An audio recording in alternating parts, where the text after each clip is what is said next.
The motto for world-class competition has always been faster, higher, stronger. It's the same for Navien, makers of condensing tankless water heaters. Faster to install and set up. Higher performance and efficiency to provide endless hot water. Stronger with the industry's strongest warranty. All because of the copper-free stainless steel heat exchanger built in every unit. Learn about Navien's condensing tankless water heaters and find a Navien contractor at tanklessmadesimple.com. That's tanklessmadesimple.com. Hey, this is BJ. Thanks for listening to our show's podcast. If you're a fan of all things geeky, you should check out my other podcast, BJ Shea's Geek Nation. We have new episodes every day, and you can check it out at bjgeeknation.com. Your driver's license is important so you can get back and forth to work, get your kids to school, and back and forth to daycare. If your license has been suspended because you can't pay your tickets, you can't do any of those things. Let's talk about Chapter 13 bankruptcy. You may have heard the tickets cannot be discharged, but they can be dealt with in a Chapter 13 case. Why not come in for a free consultation? The chapter you choose will make all the difference to your getting back, legally, on the road. Let's design a plan to pay off your tickets and restore your license immediately. I'm attorney Travis Gagne. Please contact me today at ChooseTheRightChapter.com. That's ChooseTheRightChapter.com. 99.9 KISW, The Rock of Seattle. I've always heard that public speaking was people's number one fear. But we got a new one. Yep. Got a new your one, fear? buddy. Yeah. Matter of Public fact, speaking is your fear? not mine. Oh, okay. Yeah, I was always weird. I actually am the other way around. I am afraid of talking to people one-on-one, which most people don't have a problem with.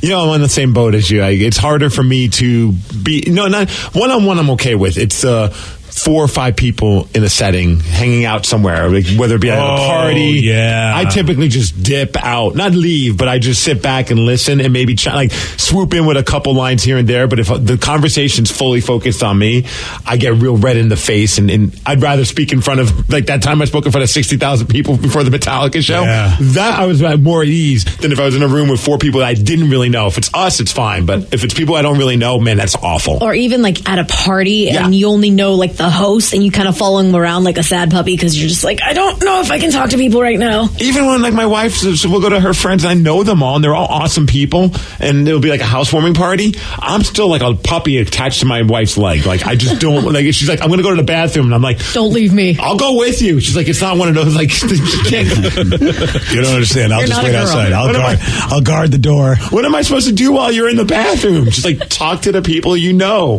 That scares me. I know it baffles my wife. She's like, I don't understand. I don't know people like that. And I'm like, well, it's the other way around though. But I put me on a stage doesn't bother me at all, and it terrifies a lot of people.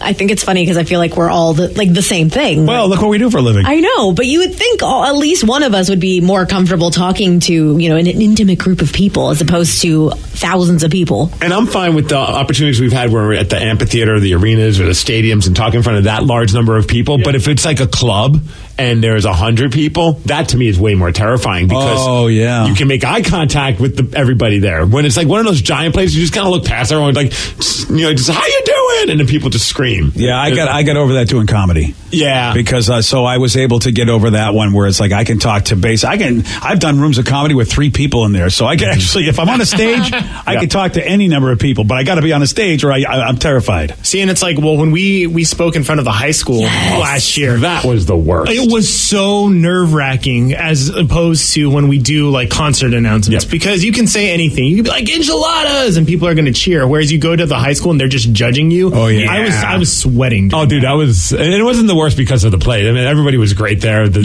staff there was awesome. The faculty were great. The kids were fine.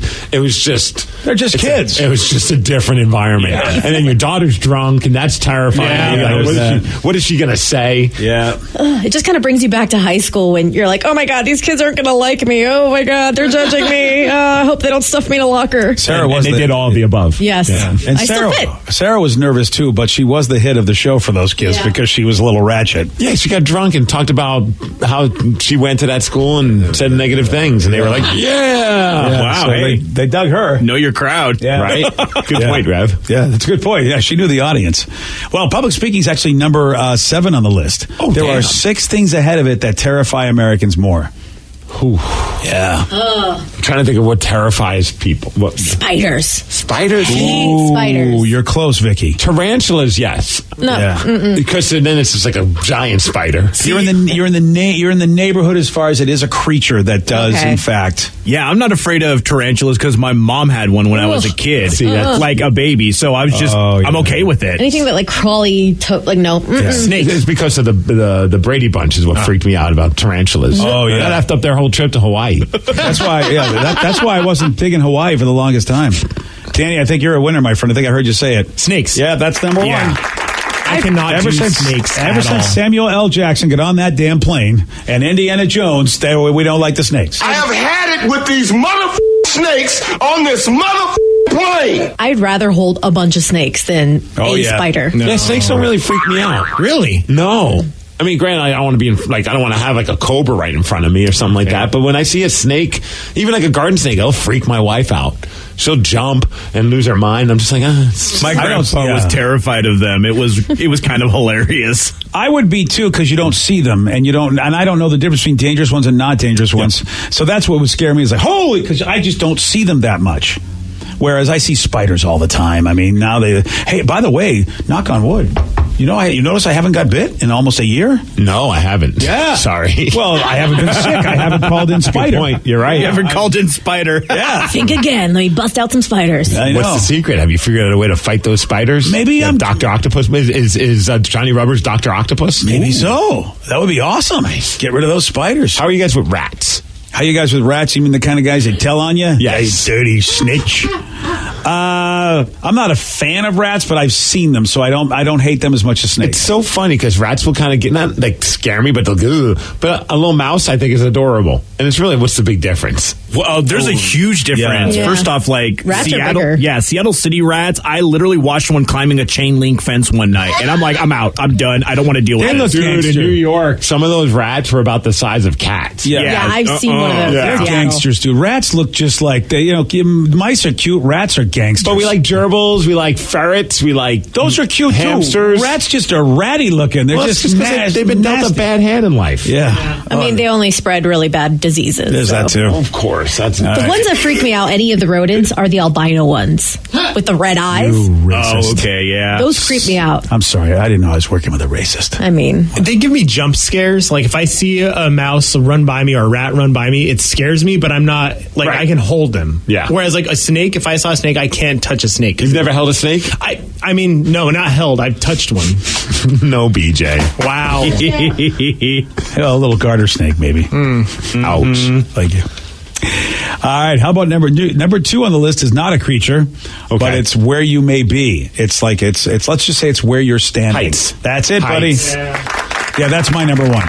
Yeah, dude, I was an embarrassment doing the ropes or doing the balance beam. I was so terrified. And, they didn't address that in gym. So I am literally having a panic attack. People are making fun of me because I just can't get up that rope because it's killing me as the higher I'm trying to go. On the balance beam, dude, I was like, I'm going to fall and kill myself. I mean, it's a weird, love-hate affair with heights, I feel like, for me.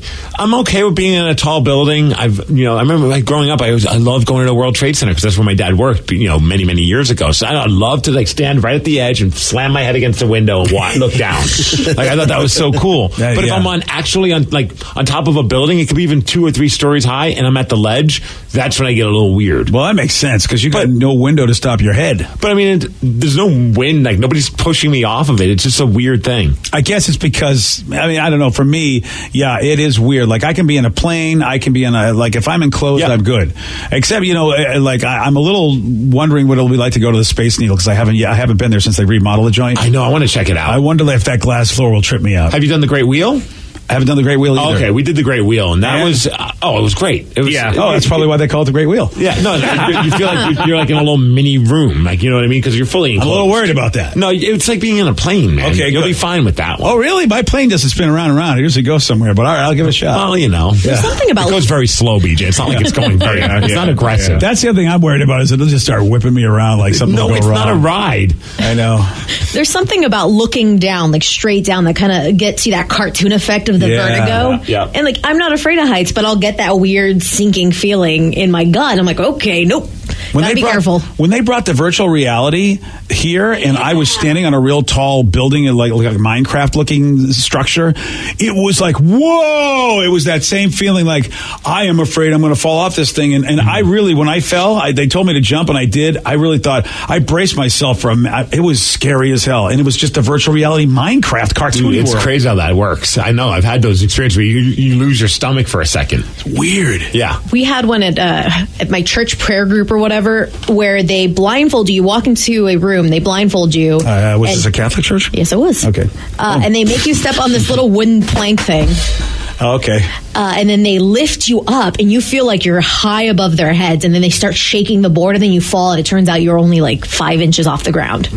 But it was supposed to be like some sort of teaching moment. I don't even know what it was. I just want to see how quickly you start yelling, "Oh God!" It's just like, I guess, but I freaked the hell out. It's just like, I'm dying, and then boop, you just fall not too far off. Oh, but really? I felt like I was 10 feet up in the and you were only a little up. It felt like they picked me completely up. That's crazy. That is crazy. Somebody said, are you afraid of height, or are you more scared of falling? I think it's more scared of falling than afraid of the height. I didn't think I was scared of heights until I took Lily to a trampoline park in Albuquerque. So they have a bunch of trampolines, stuff like that. But they have this new thing where it's just a ledge, and then like there's a big mattress basically that you jump into. And she wanted me to do the tall one, and I was like, I don't want to do the tall one. I got up there, and it took a lot for me to jump because you have to fall on your butt. Yeah. You might hurt if you fall wrong. And I was like, that really scared me. And I was like, I guess I am scared of heights. And I'm so fortunate because I did the jump off a ledge into water one time when I was younger, and I had no idea how hard water was. And luckily I did it the right way. That could suck. Because somebody else got hurt, but I landed I basically was just completely vertical, and that's the way to go in. Just kind of spiked right into it. Exactly, yeah. But boy, somebody else didn't do that, and I was like, I never thought water could hurt you like that. But I was terrified. It was like, I know I'm not going to die. Mm-hmm. And yet still, like Danny, it was like, I still don't want to do this. So I don't know if it's falling or if your brain just tells you shouldn't be jumping from this high. I don't know. Yeah, it is fine. Like the brain, even with doing the wrestling stuff, the first time I ever got on the ropes was terrifying. Like standing on the ropes. You stand on the second rope, and it's maybe, I don't even know how many feet. It's not much though. And you're like, this is fine. The top rope is only a couple more feet higher. Like somehow. And it's not much, but there's something about just that extra couple of feet that the first time you do it, you're just like shaking. And then when you finally get up there and you realize, you're like, okay, this isn't as bad as I thought. But something about the mind's like, no, that extra 2.5 feet is going to really kill you. Yeah. Number 3 on this list is something that it's got to get out there so that these people know: the dentist. The dentist. Yeah. Really? Yeah. I'm scared of the dentist. I've never been scared of him. I am so... I just don't want to go. I'm terrified. Well, see, I wonder if that... I don't want to be judged. That's my problem. Oh, really? See, the poking and the prodding, and you guys are younger than me, so maybe they learned how to give you Novocaine better when you guys went, but when I went... Are your pants on or off when you go to the dentist? That's the question. You have an option? You get to choose? I didn't know this. I just thought that's how you...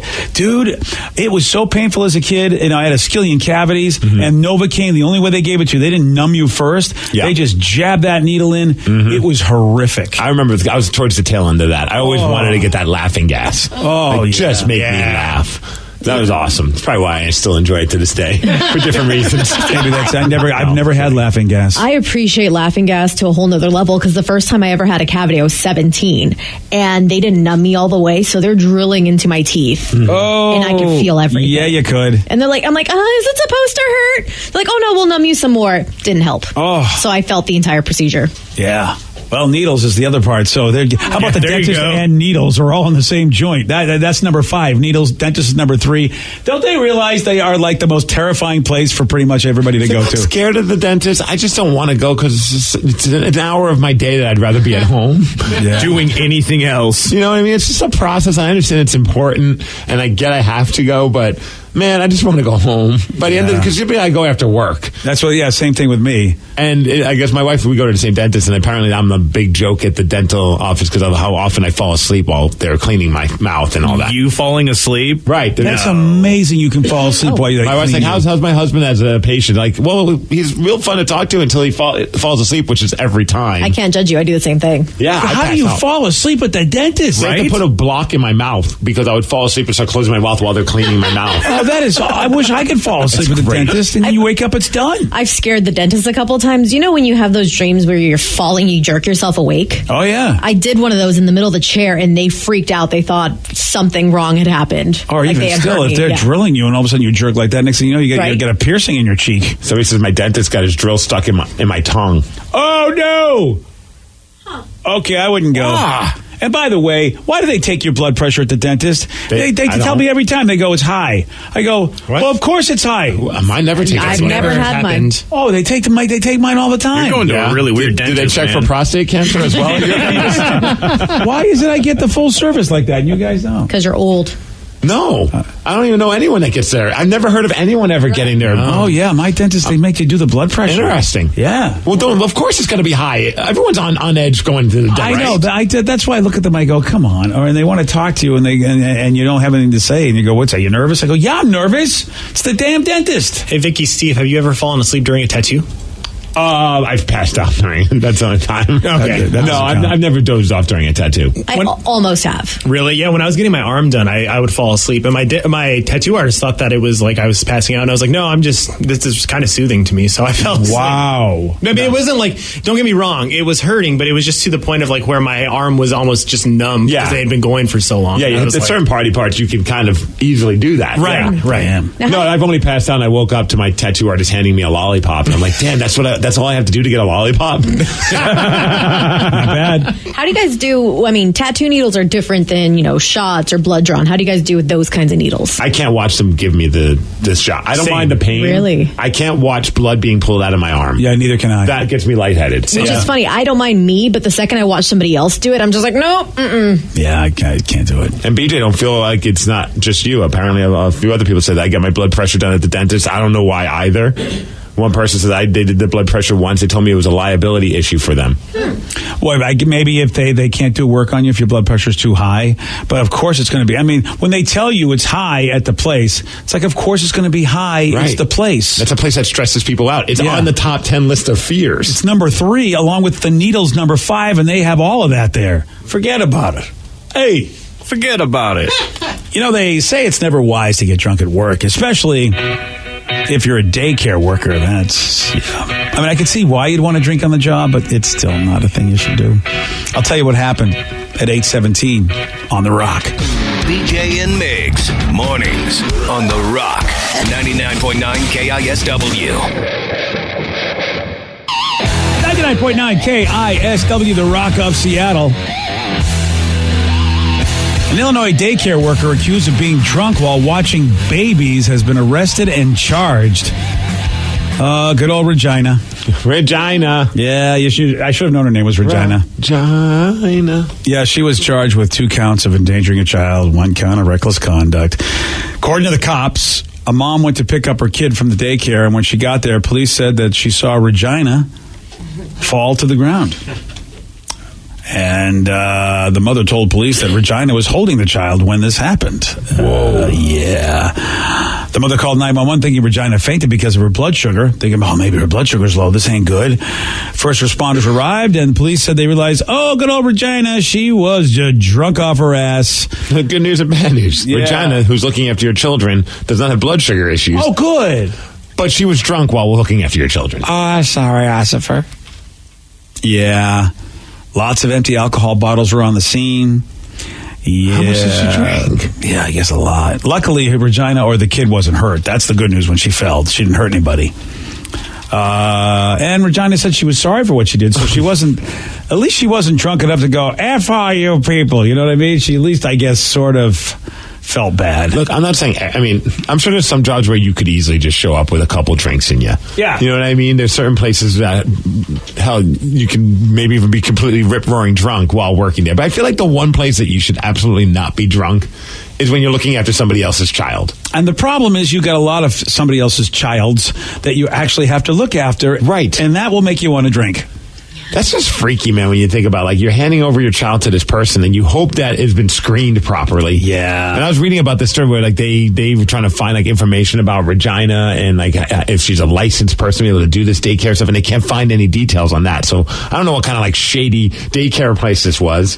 You'll be surprised. Maybe it was a bar/daycare. There's a lot of daycare places that are really not very official. Like, I don't know what you have to do to be qualified to be in that business, but the bar seems to be very, very low. And I would imagine, and it sucks because from what I've heard, daycare is not cheap. So there's some people out there that maybe can't afford good daycare, and so they say, "Oh, Regina's Daycare Center and Drink Emporium, it's only $300 a week." You know what I mean? Or something along those lines. Now, and daycare that sucks. Daycare started becoming popular when I was in my 20s, and so my wife and I had a decision to make because, when I was working in the business, I wasn't making a lot of dough, but we looked at each other and said, look, maybe we'll just scrimp. I don't know if we want to trust our kids with somebody else because it was so new. We weren't sure, what qualifies anybody to take care of the kid better than I would? And you hear too many of these stories, some people just snapping. And I get, probably being around kids all day, it makes you want to drink, but maybe you should wait until after you're done with your shift before you go hit the bottle. Exactly. So So I was never comfortable with the idea of daycare, and neither was Kathy. And so I just said, all right, well, we'll just live on what we can. Of course, it was a lot easier in the 80s to do that than it is now. Yeah, cost of living was a little bit easier. Yeah, it was still tough, though. It wasn't easy, but it was definitely easier. Right. But we made that decision. There were people who were our peers that did do the daycare thing as both spouses worked. We just said, you know what, we're going to struggle a little bit. We won't get to have some of the nice things that you guys have because we just don't think. But at least a drunk person's not watching your child. Exactly. I mean, I get that's a fair trade-off. Instead, I was, and I think maybe actually now that I think about it, maybe a drunk person would have been better for my kids. Right. Yeah, now that I think about it. Somebody says we had a garbage truck driver hide that he was drunk. He rolled the garbage truck in a ditch while driving to his route. Oh, wow. Man. That's rolling a garbage truck? That's quite a cleanup. Yeah. Those things are huge. I just to see one roll would be kind of awesome, to be honest. Seriously, dude? I mean, just like that or a cement mixer, just seeing that rolling along, that would be amazing. Man. I want to see that now. Have you been to work drunk? Have I been to work drunk? I've gotten drunk at work because, you do one of those radio things to see if you can get drunk on the air. Yeah, we did that absent show. Obviously, I was blacked out when we did that. You were. But I was doing that for the good of radio. Yeah, you were. I'm too much of a control freak to go to work drunk. Because, Hair Club has said, like he said, it wouldn't be bad if you came in hungover once in a while. He says, it's great radio. I remember early on when I met him, he goes, he says, it's great radio when you come in a little hungover. And I'm like, I am too much of a control freak. That'd be too crazy. I don't want to do it. The only time I've ever showed up under the influence, it wasn't radio. It was when I used to work in college at the Ames, which was kind of like a Target. Oh, yeah, exactly. I remember Ames. Department store and more kind of a place. It was like, if you don't got money, Ames is your place. And I just remember getting either drunk at the fraternity house before I'd head there or get stoned beforehand and ride my bicycle, which was... Oh, yeah. such a stupid sight. Yeah, it's not drinking and driving if you're on your bicycle. No, nobody's going to know. No. And I mean, that was... But by mid-shift, you're just miserable because you're not able to maintain. A lot of people do, dude. Especially during the holiday season. Sarah and I went to a department store. Mm-hmm. This girl was baked because we were asking questions at the register about different outfits. Do you have this?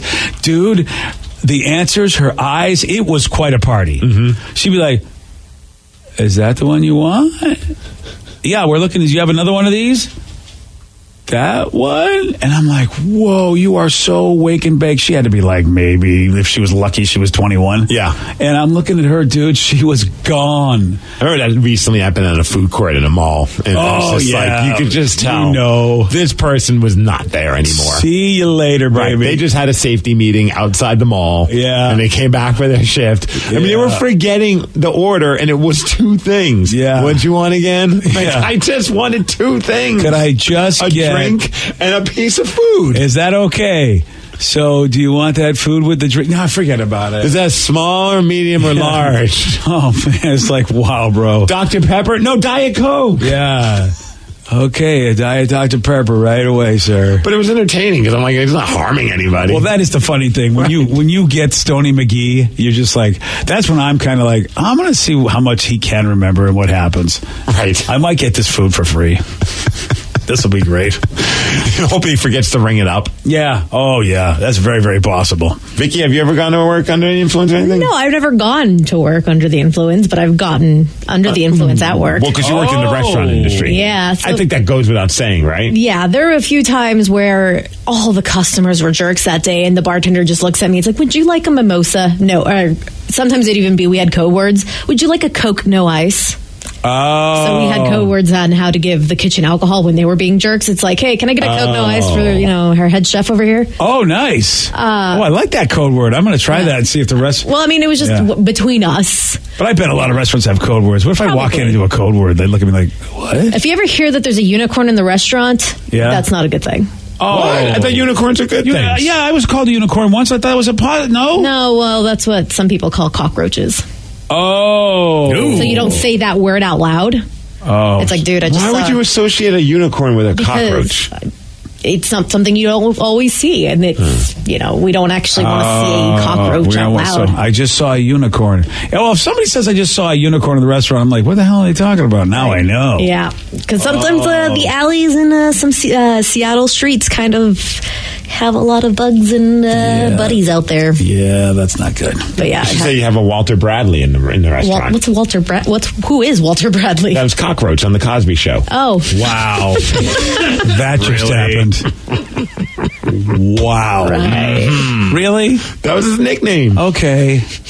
How old is that show that we would remember that? I don't know, like late 80s. It's one thing if I don't get millennial references. I'll be like, all right, I just don't know because I haven't watched it the way these guys are. But you went all the way back to the Cosby Show. 30 years, Steve. Carl 30, Anthony Payne II. 30 years. Walter Cockroach Bradley. Damn. But that's better than a unicorn. If you say Walter Bradley's here, Yeah. then you know cockroaches. I would say, why not an Al Pacino? Because isn't that what Tony Montana used to say? You cockroach. Okay. Didn't he say that? Caca. Yeah. That's right. Or La Cucaracha. I guess people know they know what that is. But no, I got drunk on a couple occasions at work. Damn. Especially New Year's, like we were still working on New Year's Day, or Eve, excuse me. And so the bartender just loaded it up for us. It was great. So he says, when I was 19, I delivered for a fast food place on a bicycle in the U District. Delivering to the frats was awesome. They tipped me with shotgunning beers. Hell yeah. Jeez, by the time you come back to work, you're just not able to even, like, what's going on with that? He's swerving on his bicycle. That is a cool college way to get it done because you don't got a lot of money, but you probably got some beer hanging around, and you give a tip, and usually the same age of the delivery driver is going to appreciate that, or bike rider if you're driving that stuff. So he says, I work for a food delivery company. The number of people that come to work baked is astonishing. And the best part, they think that they're fooling everybody. Yeah. I just always loved that when somebody would come in there trying to act like there's, and I'd look at them like, dude, you just blew your cover. Like, how? Like, well, just by saying how you blew your cover. Oh, man. Dude, once the day before I started my restaurant job a couple years ago, my friend took me to a pot cooking class. And then I proceeded to eat some of the crackers they had, and they were delicious. And of course, you're stoned, so you eat more crackers. Oh, boy. I ended up stoned for over 24 hours, so I had to go into training the next day, stoned out of my mind still. Yeah. And luckily, my cousin was my trainer, so I'm like, I'm so sorry, I'm so stoned right now, I don't remember anything. Oh, that's really lovely. Because it's like, I'm glad I gave you this job. Yeah, and I haven't touched edibles in a while. Yeah. This is nice. I can confirm in pest control, and we do a lot of restaurants in downtown Seattle, ones you would never think they have the unicorns. Yeah, I guess it's just inherent with the business. You got a lot of the food Walter around. Bradleys. The Walter Bradleys, yes. Yeah. Okay. That was, I think, though, of all the, remember the sitcoms back in those days had the best nicknames for They did. Cockroach was a good one, but Growing Pains. Boner? Yes. Boner. Yes. Yeah. Boner. Why would you call somebody Boner? Well, his last name was Stabone. I get that, but still, how did they get away with that? How would they? Well, I know why you know that because that's the only thing you ever did was watch TV back then. Yeah, I watched a lot of Growing Pains. Yeah. That was Leonardo DiCaprio's best work, if you ask me. Cockroach. I used to like Rerun on What's Happening. Rerun was the best. Rerun had the greatest name. Remember when he got busted for bootlegging a Doobie Brothers concert? Yeah. Shouldn't have been dancing while bootlegging it there, Rerun. I was afraid to ever bring a recorder to a concert because of that. Oh, really? Yeah, I was like, Rerun got effed. Yeah, he did. Meanwhile, the Grateful Dead, everybody did it. So you realize, I guess it's not the worst. But Boner. I don't know. Could you get away with having a sitcom with a character on the show named Boner now? I don't think so. You know? Great. If on the Big Bang Theory, they introduce a new character. Yeah. His name's Boner. His name is Boner. Back in the early 1800s, boner actually just meant a stupid mistake. Oh, yeah, I pulled a boner. Yeah.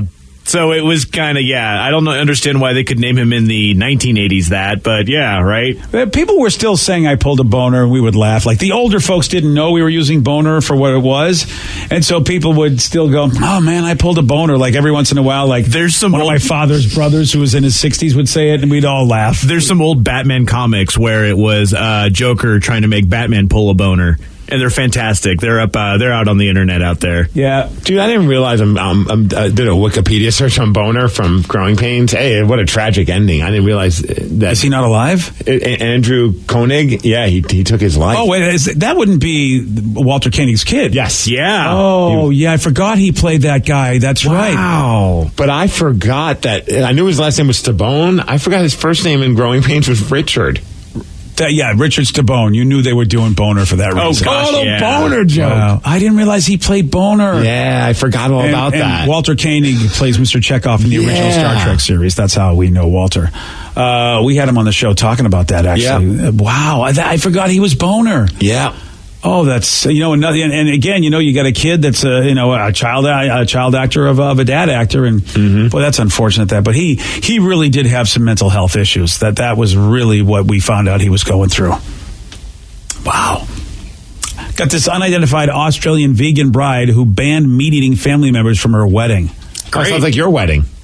It was the other way around. I know, I'm just kidding. Yeah, but it's funny how people got so. I thought my dad was out of his mind, because he wouldn't go to the wedding because there was no meat. He's like, I will not go to a wedding with no meat.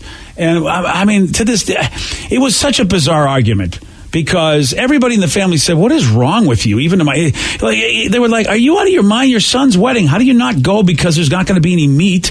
And then, other people pulled him aside and said, it's his wife's request. It's like, hey, pal, he's got no say in this. You got to just let her do what she wants. I mean, yeah, it's crazy, but that's what she wants to do. Back then, too, I bet it was really weird. Nowadays, I think you could get away with it. There's so many plant-based meals that are actually really good. Even if you are a meat eater, you can be like, okay, we go to Veggie Grill all the time. Yeah. And I swear that their fake chicken barbecue, their fake buffalo chicken sandwich is on par with any regular chicken buffalo sandwich I've had. And it was 1985, so yeah, people were just like, what the hell? And tofu dogs, and that's it. And I think, I think my wife probably would nowadays go, I probably should have just let people have different options. Like, there's vegetarian stuff. But at the time, she was pretty militant with her philosophical viewpoint that no, meat is not good. I'm not going to have it at my wedding. And I'm just like, well, what am I going to say? And, normally I argue with everything, but I was like, I knew how serious she was about it. I'm like, fine.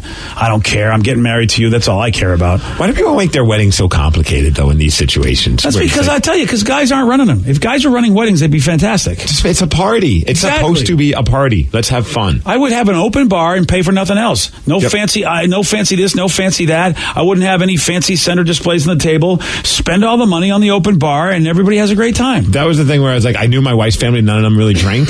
So I knew that open bar would be a tough sell because, my in-laws, they covered the major cost of the wedding in the traditional sense. But I was like, we'll pay for the open bar, and I'll also pay for the magician. And that was the two things. And the ice sculpture. I do love that. Yeah. The two things you had were just, they were crazy but awesome. It worked out great. It did. That's why I'm saying, if you told me, here's what I'm going to do, you're going to have an ice sculpture and a magician at your wedding. Okay. But for me, that was the whole, but made the wedding fun. Yeah. I knew that we were having a traditional wedding. I understand I can't do a wrestling themed or a hockey themed wedding, but give me something. Give me yes, of course I'm excited to get married, but give me something to make this party unique to me. Yeah. And having a magician, like one of those David Blaine style street magicians. Yeah. And telling him, dude, just dress up like you're at the wedding, but don't tell anyone you're a magician, and please just walk up the tables and set things on fire and do all your crazy magic crap. And that's what he did. It was great. If you guys could redo your wedding or have, vow renewal, and you had to plan it,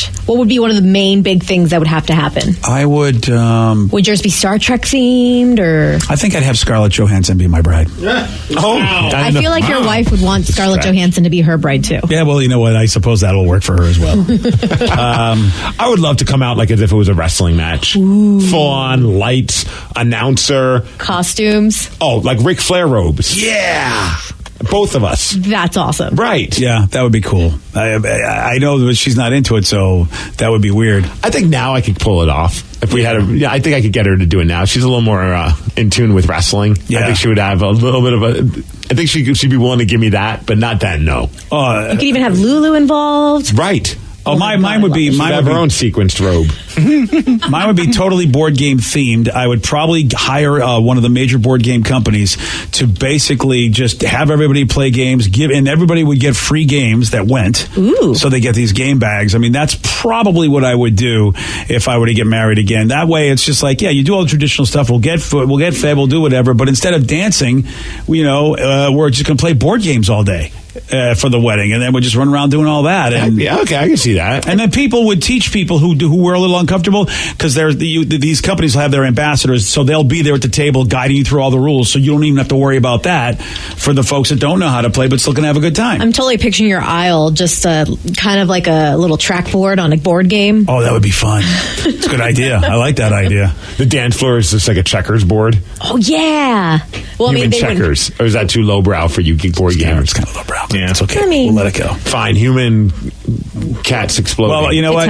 Yeah. Well, we could actually make it a huge Suro board. I got our buddy Ray at Calliope Games, and he would just make a giant. It's basically looks like a checkerboard in your own brain in its own weird way, but it makes tiles that are squares. It would look like that. That'd be fun. So I want to know how much did my magician cost? I think I just covered his room, and he just thought it was such a fun idea that he came. Oh, that guy's awesome. I mean, the room wasn't cheap, though.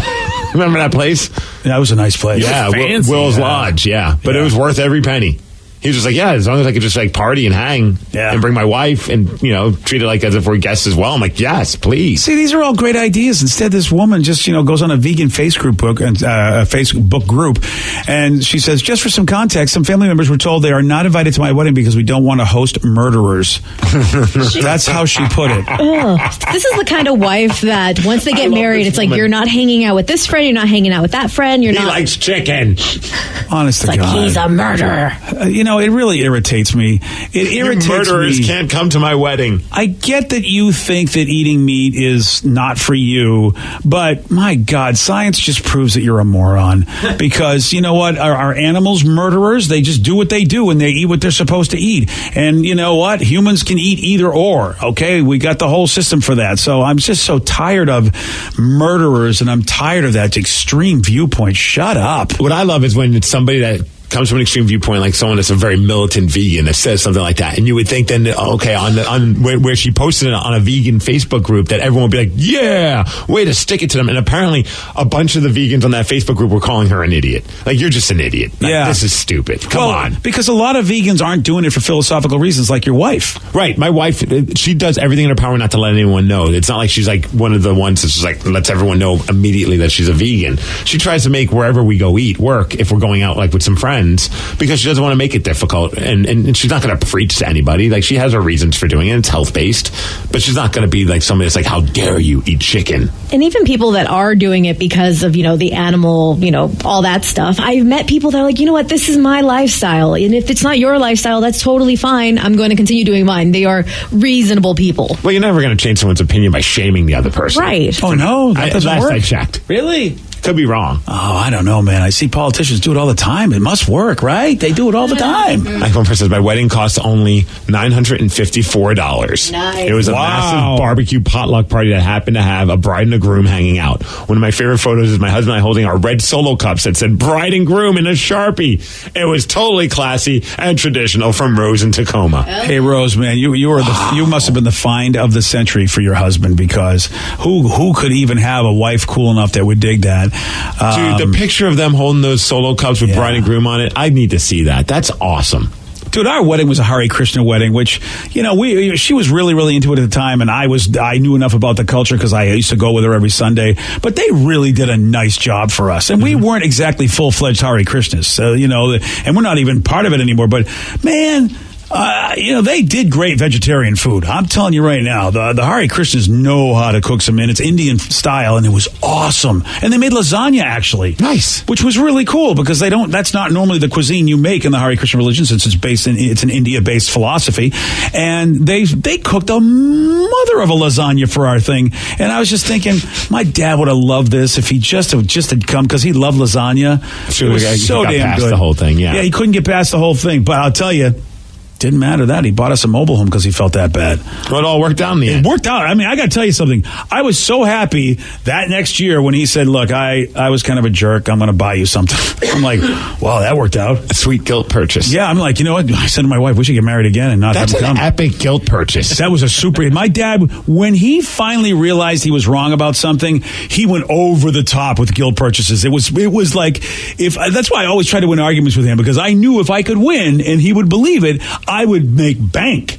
Yeah, because I think about I think we've all had those moments where you have an argument with your significant other and you feel bad. You're like, just get whatever you want at the store. But it'll be like maybe like a jacket or a pair of shoes. Isn't that great? It might be like $100, $200 of a guilt purchase, and you're like, I feel awful for being an idiot, and I should, you're not buying their love right now. That's just almost like hey, you had to put up with me being a moron. You deserve having something cool. I love those moments. But that's a freaking home. Oh, I know. It was fantastic. And I know my siblings didn't quite understand. Like, wow, it seems like it, but I think it was his way of going, I totally put you in a lot of stress for this wedding, and here we are 34 years later, and so it's like, I know if he was still alive, he'd be like, wow, dude, I totally called that wrong. Yeah, he dropped the ball on it. Yeah. But you know what? But he fixed it nicely, because my wife was the one that said, we're going to take this, because I was like, I'm taking nothing from him. He's dead to me. She's like, it's a house, dude. Yeah, I know, but I'm an a-hole. Right. I'm just stubborn as all hell. And, because I was so done with him over that, and Kathy's like, yeah, we're going to get out of this crappy apartment and we're going to take that deal. And she was like, yeah, it's not no deal. It's deal, Howie. We're doing this. Jeez. Yesterday, Steve, he got this one wrong. What metal do you get from hematite? Gold. No. Gold. Copper. No. Aluminum. No. Steve, as they say in the great state of Canada, iron. Yeah, iron. Yeah, it's iron, my friend. You want a chance to beat Steve? You got it. 206-421-ROCK. Beat Miggs. We're playing it at 8:47 on The Rock. Today's podcast was brought to you by Travis Gagne, bankruptcy attorney. Here's another question from a listener. How long is a bankruptcy going to affect my credit rating? Of course, most of the time, by the time we're talking about filing a bankruptcy, the credit has already taken a huge hit. Chapter 7 is going to affect it more negatively than Chapter 13. Chapter 7 stays on your credit report for 10 years from the time you file. It usually takes 7 or 8 years for your credit scores to get back into the normal range in a Chapter 7 case. However, your credit will start to recover even in Chapter 7 after about a year. You'll be able to get credit again right away, usually before your case is even over. Chapter 13 stays on your credit report for 7 years and usually takes about 3.5 years for your credit to get back in the normal range. So Chapter 13 will mean your credit gets better much more rapidly. Thanks, Travis. If you have more questions about bankruptcy, you can reach out to Travis anytime at choosetherightchapter.com. That's choosetherightchapter.com. Thanks for listening. I'm Erin Ryan, political commentator, comedy writer, and host of Crooked Media's Hysteria. And I'm co-host Alyssa Mastromonaco, former White House Deputy Chief of Staff for President Obama. Each week on Hysteria, we are joined by a team of hilariously opinionated ladies to discuss the headlines from the serious to the absurd. We cover everything from reproductive rights to rom-coms and break down the political news of the week and cultural stories that affect women's lives. New episodes of Hysteria drop every Thursday. Listen on Odyssey, Apple Podcasts, or wherever you get your podcasts.